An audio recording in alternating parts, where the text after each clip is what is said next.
महाराष्ट्र क्रांती news, आवाज सर्वसामान्यांचा। उमरखेड सच्चे लोकप्रतिनिधी शेतकऱ्यांच्या समस्यांचे समाधान सोडवू शकतील। दीपक इंगळे पाटील, प्रदेशाध्यक्ष, राष्ट्रीय किसान मोर्चा। जय जवान जय किसान ह्या घोषणांनी काल ब्राह्मणगाव परिसर दुमदुमून निघाला।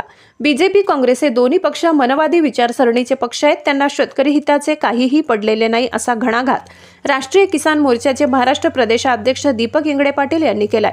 ते राष्ट्रीय किसान मोर्चाद्वारे ब्राह्मणगाव येथील शाखा उद्घाटन समारंभात बोलत होते। यावेळी प्रमुख वक्ते म्हणून भारतीय युवा मोर्चाचे विद्वान केवटे यांनी ज्यांना आम्ही आमचे लोकप्रतिनिधी समजतो ते लोकांचे प्रतिनिधी नसून ते पक्षाच्या हातचे प्रतिनिधी झाले आहेत असे प्रतिपादन केले। या कार्यक्रमाची अध्यक्षता राष्ट्रीय किसान मोर्चाचे महाराष्ट्र राज्य प्रभारी बालाजी कांबळे यांनी केली। कार्यक्रमाची प्रस्तावना करताना चक्रधर पाटील देवसरकर यांनी शेतकऱ्यांच्या सन्मानात राष्ट्रीय किसान मोर्चाद्वारे उमरखेड तालुक्यातील 120 गावांमध्ये शाखा अनावरण करण्याची घोषणा केली। यावेळी प्रमुख मार्गदर्शक म्हणून राष्ट्रीय किसान मोर्चाचे पुंजाराम हटकरे, प्रमोद जाधव पाटील, राष्ट्रीय आदिवासी एकता परिषदेचे गणपतराव गव्हाडे, सुनील पाटील देवसरकर हे होते। प्रतिनिधी शुभम खंदारे।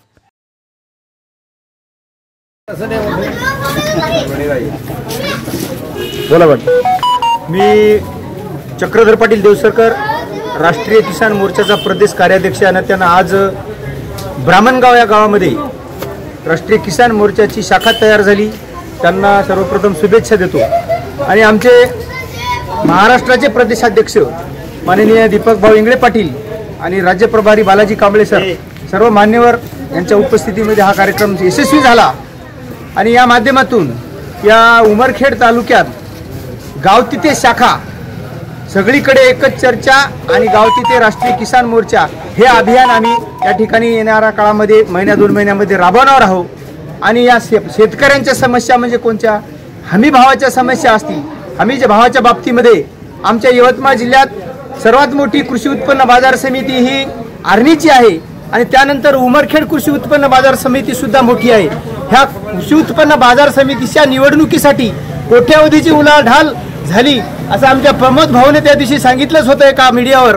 तर आमचं म्हणणं आहे की या उमरखेड तालुक्यातला जे काही सोयाबीन असेल किंवा शेतकऱ्याचा जो काही माल आहे तर शासनानं 100% त्या ठिकाणी खरेदी करावा, त्याचं सुद्धा चांगल्या पद्धतीने नियोजन करावं। जे की आज मागच्या वर्षी आम्ही बघितलं सोयाबीनचं त्या ठिकाणी ट्रॅक्टर किंवा वाहन घेऊन गेलं तर त्या वाहनाचा खर्च आणि त्या शेतकऱ्याला त्या ठिकाणी उपाशी मरण्याचा खर्च जे झाला ते यावेळेस झालं नाही पाहिजे। व्यवस्थित नियोजन करून कुठलीही चिटिंग न करता कृषी उत्पन्न बाजार समितीने त्या ठिकाणी हमी भावानं आमचा तालुक्यातला 100% माल खरेदी केला पाहिजे। याच्यासाठी आम्ही किसान मोर्चाच्या माध्यमातून संविधानिक मार्गाने पहिले आम्ही लेखी निवेदन देऊ आणि त्याची अंमलबजावणी बिलकुल त्या प्रशासनाने केली पाहिजे।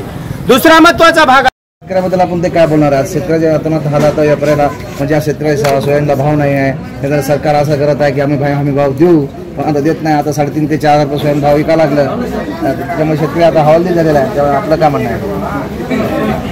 आज या ठिकाणी 21 सप्टेंबर 2025 रोजी राष्ट्रीय किसान मोर्चा ब्राह्मणगाव शाखेचा उद्घाटन कार्यक्रम आणि शेतकरी जागृती मेळावा हा या ठिकाणी आयोजित करण्यात आलेला होता। तर या निमित्ताने जो या ठिकाणी शेतकऱ्यांचा जो ज्वलंत विषय आहे तो सर्वात मोठा म्हणजे शेतकऱ्याला या ठिकाणी सरकारनं घोषित केलेला एकतर हमीभाव भेटत नाही किंवा जो हमीभाव या ठिकाणी भेटतो तो उत्पादन खर्चापेक्षा सुद्धा कमी असा तो हमीभाव शेतकऱ्यांना घोषित केला जातो आणि तो सुद्धा शेतकऱ्याला मिळत नाही।